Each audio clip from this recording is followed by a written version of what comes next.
Dobrý deň, dnes sme zavítali nedaleko pohoria Branisko na východné Slovensko a radi by sme vám ukázali veci, ktoré sa tu nachádzajú. Napríklad štartujeme v Lačnovskom kanóne. Prvý cieľ je horská osada Lačnov. Ďalej by sme mali vidieť jaskyňu Zlá diera, no a veríme, že časovo budeme všetko stíhať tak, aby sme stihli aj kamenné útvary v rezervácii Kamenná baba. Vitajte a poďte s nami.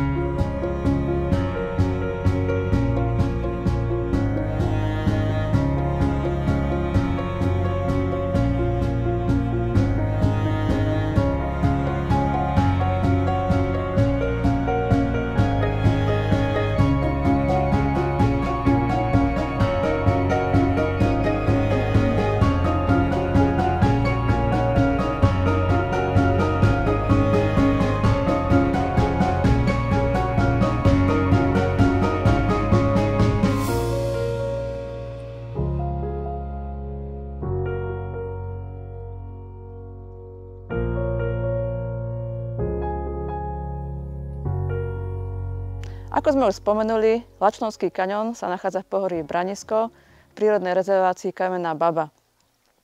Je to vlastne tiesňava kamenného potoka, ktorý preteká Lipoveckým krasom.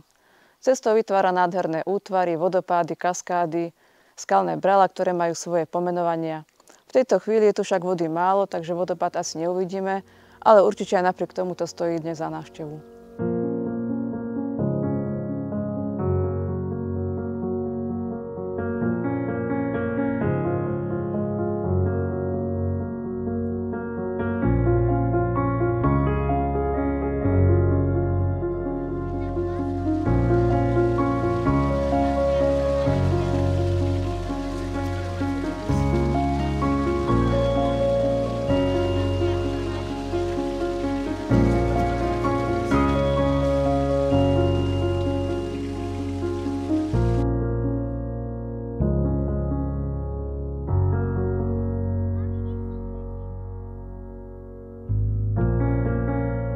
Z Lačnovského kaňonu sme vystúpali do osady Lačno.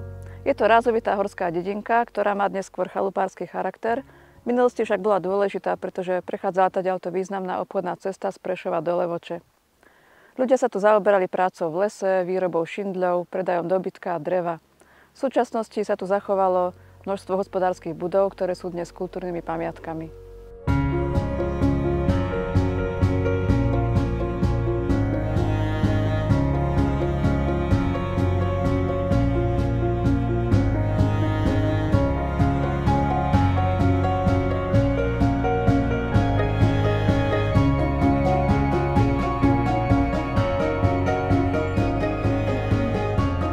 Ako sa ukázalo, tak posledným dnešným našim cieľom bola jaskyňa Zlá diera.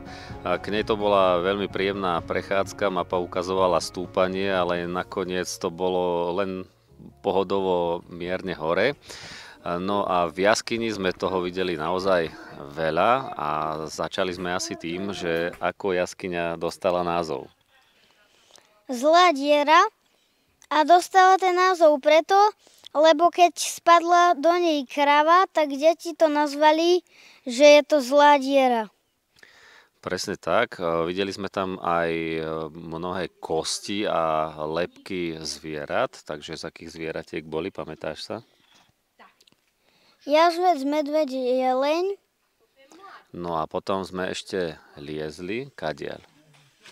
Cez pôrodnú dieru a som sa tým pádom druhýkrát narodil.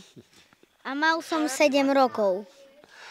Takže bolo to naozaj zaujímavé, či pre dospelých, či pre deti. Bolo to akčné, takže skutočne treba ísť. Cestou späť sme sa ešte zastavili na vyhliadke Srdiečko.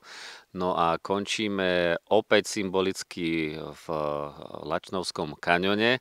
A prečo symbolicky? Pretože práve jeden z jaskyniarov má teóriu, že diery, ktoré idú z jaskyne Zlá diera, podľa neho by mohli ústiť aj niekde práve tu v Lačnovskom kaňone.